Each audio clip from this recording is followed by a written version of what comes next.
পশ্চিমবঙ্গের ভূগোল থেকে আজকের ক্লাসে আমরা পশ্চিমবঙ্গের স্বাভাবিক উদ্ভিদ সম্পর্কে ডিটেলসে জানব। ঠিক আছে, দেখো প্রথমে আমরা দেখে নিয়ে চলো যে এই স্বাভাবিক উদ্ভিদ কি। ঠিক আছে, দেখো যে আমরা চারপাশে যত গাছপালা দেখি, আমরা আমাদের পরিবেশে চারপাশে যত গাছপালা দেখি সব গাছপালাই কিন্তু স্বাভাবিক উদ্ভিদ নয়। তাহলে স্বাভাবিক উদ্ভিদ কি? দেখো, মনে করো তুমি তোমার বাড়ির ফাঁকা জায়গায় কোনো একটা চারা গাছ লাগালে, সেটা অনেক বড় হলো, তো ওই গাছটা কিন্তু স্বাভাবিক উদ্ভিদ নয়। স্বাভাবিক উদ্ভিদ কি? যে যদি কোনো উদ্ভিদ মানুষের হস্তক্ষেপ ছাড়া, মানুষের সাহায্য ছাড়া নিজে নিজেই জন্মায়, নিজে নিজেই বড় হয়। কি বলছি? উদ্ভিদ যদি মানুষের হস্তক্ষেপ ছাড়া স্বাভাবিকভাবে নিজে নিজেই জন্ম হয়, নিজে নিজেই বড় হয়, তখন সেই উদ্ভিদকে বলা হয় স্বাভাবিক উদ্ভিদ। আর যেখানে প্রচুর স্বাভাবিক উদ্ভিদের একত্র সমাবেশ দেখা যায়, কি বলছি, যেখানে প্রচুর স্বাভাবিক উদ্ভিদের একত্র সমাবেশ দেখা যায়, একসঙ্গে প্রচুর স্বাভাবিক উদ্ভিদ জন্মায়, সেই এলাকাটাকে বলা হয় কি? অরণ্য। ক্লিয়ার? দেখো তো কোন অঞ্চলে কোন জায়গায় কী ধরনের স্বাভাবিক উদ্ভিদ জন্মাবে সেটা কতগুলি বিষয়ের উপর নির্ভর করে। কীরকম? কোন ধরনের, কোন জায়গায় কোন ধরনের স্বাভাবিক উদ্ভিদ জন্মাবে তা নির্ভর করে এক, জলবায়ুর উপর, মানে উষ্ণতা বৃষ্টিপাতের উপরে, ভূ প্রকৃতি কেমন তার উপরে, মানে এলাকাটা কি সমতল, মালভূমি না পাহাড় পর্বত তার উপরে। ঠিক আছে, এবং ওই এলাকার মৃত্তিকা কীরকম তার উপরে নির্ভর করে যে ওই এলাকায় কী ধরনের স্বাভাবিক উদ্ভিদ জন্মাবে। ঠিক আছে, তাহলে ভূপ্রকৃতি, জলবায়ু এবং মৃত্তিকার উপর ভিত্তি করে পশ্চিমবঙ্গের স্বাভাবিক উদ্ভিদকে 5টি শ্রেণীতে ভাগ করা যায়। এই 5 রকমের স্বাভাবিক উদ্ভিদ হলো, দেখো, 1 নম্বর পার্বত্য উদ্ভিদ, 2 নম্বর শুষ্ক পর্ণমোচী উদ্ভিদ, 3 নম্বর আর্দ্র পর্ণমোচী উদ্ভিদ, 4 নম্বর মিশ্র উদ্ভিদ, 5 নম্বর ম্যানগ্রোভ উদ্ভিদ। ঠিক আছে, তো এই যে 5 রকমের স্বাভাবিক উদ্ভিদ, এবার এই 5 রকম প্রত্যেকটি ভাগ সম্পর্কে এবার আমাদের ডিটেলসে জানতে হবে। ঠিক আছে, তো প্রথমে আমরা দেখে নিয়েছিল এই পার্বত্য উদ্ভিদ। দেখো, পার্বত্য উদ্ভিদ কোথায়? পশ্চিমবঙ্গের উত্তরের পার্বত্য অঞ্চলে, তাই কি না? যে এই শিলিগুড়ি মহকুমা বাদে সমগ্র দার্জিলিং জেলা, সমগ্র কালিম্পং জেলা এবং আলিপুরদুয়ার ও জলপাইগুড়ি জেলার এই উত্তরাংশে এই পার্বত্য উদ্ভিদ দেখা যায়। ঠিক আছে, এবার দেখো এই পশ্চিমবঙ্গের উত্তরের পার্বত্য অঞ্চলের বিভিন্ন উচ্চতায় বিভিন্ন রকমের উদ্ভিদ জন্মায়। যেমন দেখো, মনে করো পার্বত্য অঞ্চল, এটা পর্বতের পাদদেশ। ঠিক আছে, তো পর্বতের পাদদেশ থেকে এই 1000 মিটার উচ্চতা পর্যন্ত এইটুকু এলাকায়, পর্বতের পাদদেশ থেকে 1000 মিটার উচ্চতা পর্যন্ত এলাকায় মিশ্র উদ্ভিদ দেখা যায়। ঠিক আছে, তো এই মিশ্র উদ্ভিদ মানে, দেখো, আমরা পর্ণমোচী উদ্ভিদ আর চিরহরিৎ উদ্ভিদ জানি, তাই কি না? পর্ণমোচী উদ্ভিদ মানে কি? যে যেসব উদ্ভিদেরা শীতকালে তাদের গাছের পাতা, সব পাতা একসঙ্গে ঝরিয়ে দেয়, তাই তো? যেসব গাছের পাতা শীতকালে সব ঝরে পড়ে যায়, সেই গাছগুলোকে কি বলে? পর্ণমোচী উদ্ভিদ, তাই তো? আর চিরহরিৎ উদ্ভিদ কোনগুলো? যেসব উদ্ভিদের পাতা বছরের কখনোই সব পাতা একসঙ্গে ঝরে পড়ে যায় না, সারা বছরই গাছ সবুজ পাতায় ঢাকা থাকে, সেই গাছগুলোকে কি? চিরহরিৎ উদ্ভিদ বলে, তাই তো? আর যেখানে এই পর্ণমোচী চিরহরিৎ এই 2 রকম উদ্ভিদই দেখা যায়, পর্ণমোচী এবং চিরহরিৎ 2 রকম উদ্ভিদই দেখা যায়, সেটাকে বলা হয় মিশ্র উদ্ভিদ। মানে পর্ণমোচী আর চিরহরিৎ থাকা মানেই হচ্ছে সেই এলাকাটা কি? মিশ্র উদ্ভিদ যুক্ত। ঠিক আছে, দেখো, তো এই পর্ণমোচী গাছগুলো শীতকালে তাদের পাতা ঝরিয়ে দেয় কেন? তার কারণ হচ্ছে যে যেসব এলাকায় শুধুমাত্র বর্ষাকালে বৃষ্টি হয়, শীতকালে বৃষ্টি হয় না, তো সেই সব এলাকায় কি হয়? সেই সব এলাকায় গাছেরা বর্ষাকালে যেহেতু প্রচুর বৃষ্টিপাত হয়, মাটি থেকে পর্যাপ্ত খাদ্যরস শোষণ করতে পারে, মানে মাটিতে পর্যাপ্ত খাদ্যরস পায়। কিন্তু শীতকাল শুষ্ক থাকে, যেখানে শীতকালে বৃষ্টি হয় না, বর্ষাকালে বৃষ্টি হচ্ছে, শীতকাল শুষ্ক, শীতকালে বৃষ্টি হয় না। তো শীতকালে যে এলাকায় বৃষ্টিপাত হয় না বা শীতকাল যে এলাকায় শুষ্ক, সেখানে কি হয়, সেখানকার গাছগুলো মাটিতে শীতকালে পর্যাপ্ত খাদ্যরস পায় না। আর মাটি থেকে পর্যাপ্ত খাদ্যরস শোষণ করতে পারে না বলে বা পায় না বলে গাছগুলি কি করে, তাদের পাতা একসঙ্গে ঝরিয়ে দেয়, তাই তো। তাহলে এই পর্ণমোচী গাছ কীরকম এলাকায় জন্মাবে, যে এলাকাতে কি বর্ষাকালে প্রচুর বৃষ্টি হয় কিন্তু শীতকালে বৃষ্টি হয় না, ঠিক আছে। আর এই চিরহরিৎ গাছ কোথায় জন্মাবে? চিরহরিৎ গাছ সেই সব এলাকায় জন্মাবে যেসব এলাকায় প্রায় সারা বছরই বৃষ্টিপাত হয়, ঠিক আছে। এবার দেখো, এবার এই যে পর্বতের পাদদেশ, মনে রাখবে এই পর্বতের পাদদেশে, মানে এই পাদদেশ থেকে 1000 মিটার উচ্চতার মধ্যে এখানে কিন্তু চিরহরিৎ গাছও আছে। তাহলে পর্ণমোচী গাছও আছে আর কি চিরহরিৎ গাছও আছে, তাই তো। এবং চিরহরিৎ গাছেই কিন্তু বেশি। এটা কিন্তু প্রশ্ন হতে পারে যে পশ্চিমবঙ্গে কোথায় চিরহরিৎ গাছ দেখা যায়। তাহলে পশ্চিমবঙ্গে কোথায় চিরহরিৎ গাছ দেখা যায়? পর্বতের পাদদেশ থেকে কি 1000 মিটার উচ্চতার মধ্যে চিরহরিৎ উদ্ভিদ দেখা যায়, ঠিক আছে। এবার দেখো, তাহলে এই পশ্চিমবঙ্গের পর্বতের পাদদেশে সারা বছর তো বৃষ্টিপাত হয় না, তাই কি না? তো সারা বছর বৃষ্টিপাত হয় না, তবু ওখানে কেন চিরহরিৎ গাছ জন্মায়? তার কারণ কি দেখো, যে এই পর্বতের পাদদেশে কি হয়, পর্বতের পাদদেশে তো পশ্চিমবঙ্গে বর্ষাকালে বৃষ্টি হয়, শীতকালে বৃষ্টিপাত হয় না, শুষ্ক থাকে, তাই তো।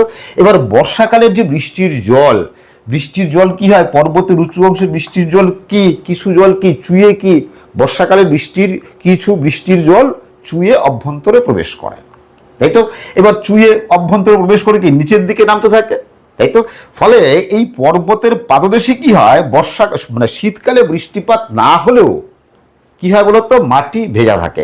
কেন ভেজা থাকে? কারণ পর্বতের উঁচু অংশের জল, আগেকার জল কি চুইয়ে পর্বতের পাদদেশ দিয়ে নিচের দিকে নেমে যায়। ফলে এই পর্বতের পাদদেশের ভূমি কি শীতকালেও ভিজে থাকে বা স্যাঁতসেঁতে থাকে, ঠিক আছে।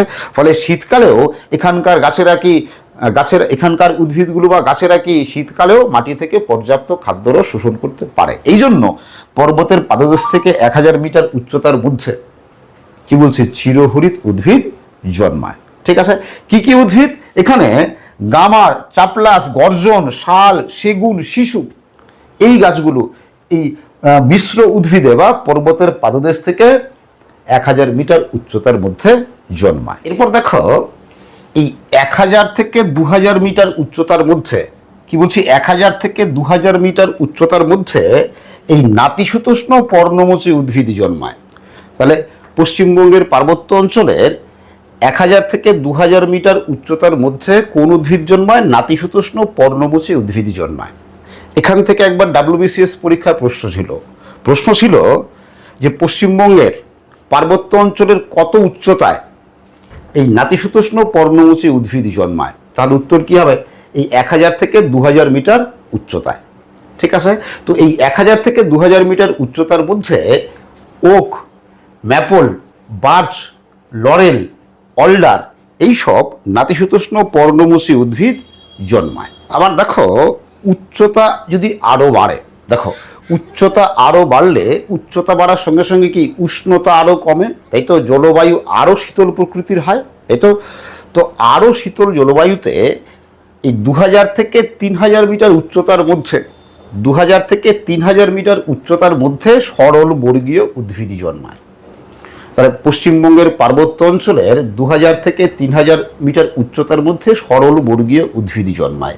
এই সরল বর্গীয় উদ্ভিদগুলি কি কি দেখো, যে পাইন, ফার, দেবদারু, স্প্রুস, রডোডেন্ড্রন, এগুলো হচ্ছে সরল বর্গীয় উদ্ভিদ। তো এই উদ্ভিদগুলো কত, 2000 থেকে 3000 মিটার উচ্চতার মধ্যেই জন্মায়। এখান থেকেও WBCS পরীক্ষায় একটা প্রশ্ন ছিল এই রডোডেন্ড্রন উদ্ভিদ পশ্চিমবঙ্গের কোন জেলায় দেখা যায়? তার উত্তর কি হবে? এই রডোডেন্ড্রন উদ্ভিদ এই পশ্চিমবঙ্গের এখানে কোন জেলা? তো উঁচু পর্বত কোথায়? দার্জিলিং জেলায় আছে, তাই তো। তো এই রডোডেন্ড্রন উদ্ভিদ কি পশ্চিমবঙ্গের দার্জিলিং জেলায় জন্মায়। এরপর দেখো, আরও বেশি উচ্চতায় অর্থাৎ 3000 মিটারের বেশি উঁচু অঞ্চলগুলিতে কি উষ্ণতা আরও হ্রাস পায়, তাই তো, তাপমাত্রা আরও কম থাকে। তো ওই 3000 মিটারের বেশি উঁচু স্থানগুলিতে কি হয়, শীতকালে প্রবল তুষারপাত হয়, তাই তো। আর এই তুষারপাত হয় বলেই বছরের বেশিরভাগ সময় এই 3000 মিটারের উঁচু স্থানগুলোতে বছরের বেশিরভাগ সময় ভূমি কি থাকে, বরফে ঢাকা থাকে। আর বরফে ঢাকা থাকে বলেই এই 3000 মিটারের বেশি উচ্চতায় বড় উদ্ভিদ জন্মায় না। এই ম্যাগনেলিয়া উদ্ভিদ কিছু তৃণ এবং কিছু গুল্ম জন্মায়, যে উদ্ভিদগুলোকে আলপীয় উদ্ভিদ বলে, ঠিক আছে। তো প্রশ্ন হতে পারে যে পশ্চিমবঙ্গের পার্বত্য অঞ্চলের কত উচ্চতায় আলপীয় উদ্ভিদ দেখা যায়, তার উত্তর কি হবে, 3000 মিটারের বেশি উচ্চতায় আলপীয় উদ্ভিদ দেখা যায়। এরপর দেখো এই শুষ্ক পর্ণমোচী উদ্ভিদ, দেখো এই শুষ্ক পর্ণমোচী উদ্ভিদ কোন এলাকায় কীরকম পরিবেশে জন্মায়, ঠিক আছে। দেখো এই শুষ্ক পর্ণমোচী উদ্ভিদ যেখানে বার্ষিক গড় বৃষ্টিপাতের পরিমাণ 100 থেকে 125 সেন্টিমিটার এবং শীতকাল শুষ্ক, গ্রীষ্মকাল আর্দ্র, তবে সারা বছরই বাতাসে আর্দ্রতার পরিমাণ কম, সেই সব এলাকায় এই শুষ্ক পর্ণমোচী উদ্ভিদ জন্মায়। এবার তাহলে তোমরা যারা জলবায়ুর ক্লাস করেছো তোমরা রিলেট করতে পারছো যে কোথায় কোন অঞ্চলে হবে। তো এই 100 থেকে 125 সেন্টিমিটার বৃষ্টিপাত কোথায় হয়, পশ্চিমবঙ্গের মালভূমি অঞ্চলে, তাই তো। তার মানে এই যে পশ্চিমবঙ্গের মালভূমির এখানে, তাই তো, পশ্চিমবঙ্গের মালভূমি এবং রাঢ় অঞ্চলের কিছুটা অংশে, তাই তো। তার মানে এই যে এইটুকু অংশে, এই যে এইটুকু অংশে এই শুষ্ক পর্ণমোচী উদ্ভিদ জন্মায়।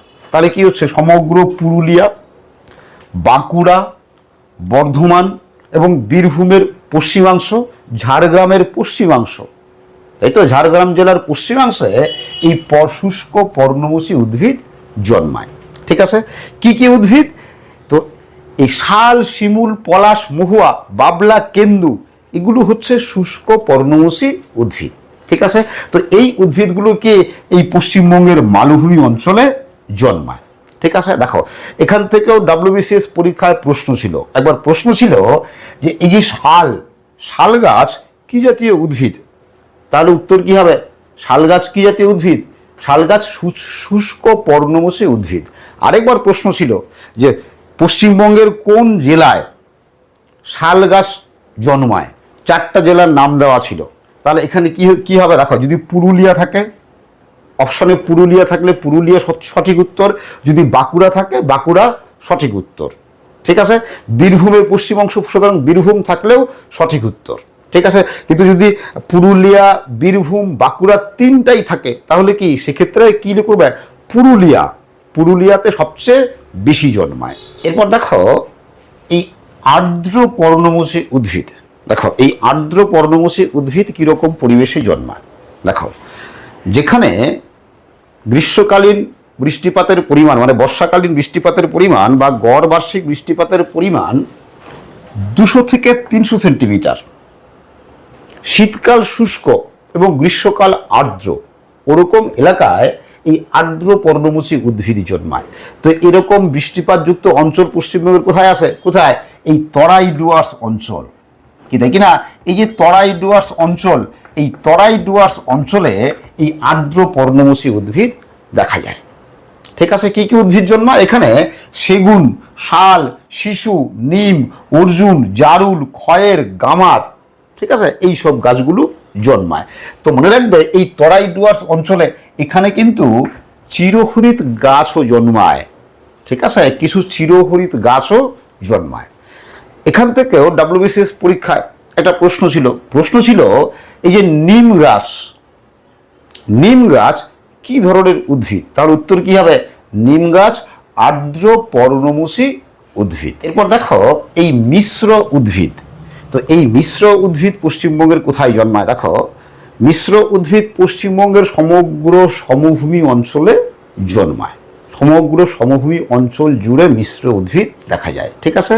তো সমগ্র সমভূমি অঞ্চলের মধ্যে এই সুন্দরবন অঞ্চল বাদে মানে এইটুকু এলাকা বাদে সমভূমির বাকি পুরো সমগ্র এলাকাতে কি মিশ্র উদ্ভিদ জন্মায়, মানে চিরহরিৎ পর্ণমোচী মিলেমিশে জন্মায়, তাই তো? যেমন আম, জাম, কাঁঠাল, অশ্বত্থ, বট, ঠিক আছে, নিম, ঠিক আছে, এইসব উদ্ভিদগুলো জন্মায়। তো এই সমভূমি অঞ্চলে এই উদ্ভিদের ঘনত্ব কিন্তু কম, বেশ ছড়িয়ে ছিটিয়ে এই উদ্ভিদগুলো জন্মাতে দেখা যায়। এরপর দেখো এই ম্যানগ্রোভ উদ্ভিদ কিন্তু খুবই ইম্পর্ট্যান্ট। এখান থেকেই তোমাদের পরীক্ষাতে প্রশ্ন আসার সম্ভাবনা সবচেয়ে বেশি, ঠিক আছে? তো এই ম্যানগ্রোভ উদ্ভিদ কোথায় দেখা যায়? ম্যানগ্রোভ উদ্ভিদ সুন্দরবন অঞ্চলে রাখা যায়, তাই তো? সুন্দরবনে দেখা যায়। কোথায়? এই যে দক্ষিণ চব্বিশ পরগনার এই যে দক্ষিণ অংশে ম্যানগ্রোভ উদ্ভিদ দেখা যায়, ঠিক আছে? আর এই অঞ্চলের বৈশিষ্ট্য কি? তোমরা ভূপ্রকৃতি, পশ্চিমবঙ্গের ভূপ্রকৃতি এই অংশে পড়েছো, তাই কি না? পশ্চিমবঙ্গের মৃত্তিকা এই অংশেও পড়েছো। এখানে কি হয়? এখানকার যে মাটি, কি মাটি? এখানকার মাটি পলি ও কাদা মাটি, তাই তো? এবং পলি ও কাদামাটি কি হয়? যে সমুদ্রের জোয়ারের সময় পুরো মাটি কি হয়? মৃত্তিকা সমুদ্রের জলের তলায় ডুবে যায় এবং ভাটার সময় কি হয়? ভেসে ওঠে, ঠিক আছে? তো এই মৃত্তিকায় কি আছে? প্রচুর লবণ আছে, তাই তো? লবণ দ্রবীভূত অবস্থায় আছে। তো এই মৃত্তিকাতে সুন্দরী, গরান, গেওয়া, কেয়া, গোলপাতা, হোগলা এইসব গাছগুলো জন্মায়। কি বলছি? এইসব উদ্ভিদ জন্মায়, ঠিক আছে? আর এই সুন্দরী গাছ বেশি সংখ্যায় জন্মায় বলেই এই অঞ্চলটার নামকরণ করা হয়েছে সুন্দরবন। এটা একবার প্রশ্ন ছিল যে সুন্দরবন নামকরণের কারণ কি? তার মানে এখানকার স্বাভাবিক উদ্ভিদের মধ্যে কি সুন্দরী গাছের সংখ্যা সবচেয়ে বেশি, আর এই সুন্দরী গাছের সংখ্যার থেকেই বা সুন্দরী গাছ থেকেই এই অঞ্চলে বা এই অরণ্যের বা এখানকার নাম করা হয়েছে সুন্দরবন। ওকে, দেখো তো এই ম্যানগ্রোভ উদ্ভিদগুলোর, এই সুন্দরী গাছ বা ম্যানগ্রোভ উদ্ভিদগুলোর এই কাদা মাটিতে, লবণাক্ত কাদা মাটিতে জন্মানোর জন্য এদের বিশেষ কিছু বৈশিষ্ট্য দেখা যায়। এটা কিন্তু প্রশ্ন হতে পারে যে ম্যানগ্রোভ উদ্ভিদের কি কি বৈশিষ্ট্য দেখা যায়। তোমরা জীবন বিজ্ঞানে পড়েছো এটা, তাই কি না? দেখো তো এই যে ম্যানগ্রোভ উদ্ভিদগুলো আছে, মানে এই সুন্দরী, গরান, গেওয়া, কেয়া, গোলপাতা, হুগলা, এগুলো কিন্তু সবই চিরহরিত প্রকৃতির গাছ। কি বলছে? এগুলো সবই কিন্তু চিরহরিত প্রকৃতির গাছ। এটা একটা বৈশিষ্ট্য, ঠিক আছে? আর কি হয় দেখো, তো যেহেতু এই গাছগুলো কি হয়? কাদা মাটিতে জন্মায়, তাই তো? তো কাদা মাটিতে জন্মায় বলে কি বলতো, গাছ দুর্বল হতে পারে, মানে গাছের কাণ্ড দুর্বল হতে পারে, খুব সহজেই কি বলতো হেলে পড়তে পারে। এই জন্য গাছগুলি যেন হেলে না পড়ে, এই জন্য কি হয়, এই গাছগুলোর কাণ্ডের চারপাশ থেকে, তোমরা ছবিতে লক্ষ্য করো, এরকম কাণ্ডের চারপাশ থেকে এরকম মূল বেরিয়ে মাটিতে প্রথিত হয় এবং গাছকে শক্তভাবে দাঁড়িয়ে থাকতে সাহায্য করে। আর এই মূলটাকেই কি বলে? এই মূলটাকেই বলে ঠেস মূল। তাহলে ম্যানগ্রোভ উদ্ভিদে ঠেস মূল দেখা যায়। আবার দেখো এই ম্যানগ্রোভ উদ্ভিদগুলি কাদামাটি ও সূক্ষ্ম লবণাক্ত পলিমাটিতে জন্মায়। তো এই কাদামাটি ও সূক্ষ্ম পলিমাটিতে বায়ু চলাচল ঠিকমতো হয় না, আর এই বায়ু চলাচল ঠিকমতো হয় না বলে গাছের মূল বায়ু সংগ্রহ করার জন্য, তোমরা ছবিতে লক্ষ্য করো, ঠিক মাটি ভেদ করে এরকম উপরে উঠে আসে, ঠিক আছে? এবং এই মূলগুলো দিয়ে এরা বায়ুমণ্ডল থেকে বায়ু সংগ্রহ করে। এগুলোকে শ্বাসমূল বলে। তার মানে ম্যানগ্রোভ উদ্ভিদগুলোতে কি শ্বাসমূল দেখা যায়, ঠিক আছে? দেখো আরেকটা বিশেষ বৈশিষ্ট্য আছে, কিরকম দেখো, যে এই ম্যানগ্রোভ উদ্ভিদগুলোর জরায়ুজ অঙ্কুরোদ্গম দেখা যায়। এই জরায়ুজ অঙ্কুরোদ্গম কিরকম দেখো, যে যেহেতু গাছগুলি কাদামাটিতে জন্মায়, এবার গাছের যে ফল আছে, তো ওই ফল যদি গাছ থেকে নিচে পড়ে তাহলে কি কাদার ভেতরে ঢুকে যাবে, তাই কি না? ফলে ওই ফলের ভেতরে যে বীজ আছে সেই বীজের থেকে কিন্তু নতুন চারা গাছ জন্ম হবে না। এই জন্য কি হয়, এই গাছগুলোর যে ফলগুলো গাছে থাকা অবস্থাতেই, ফলের ভেতরে যে বীজ আছে গাছে থাকা অবস্থাতেই ওই বীজগুলো থেকে চারা বের হয়, নতুন চারা বের হয়, ঠিক আছে?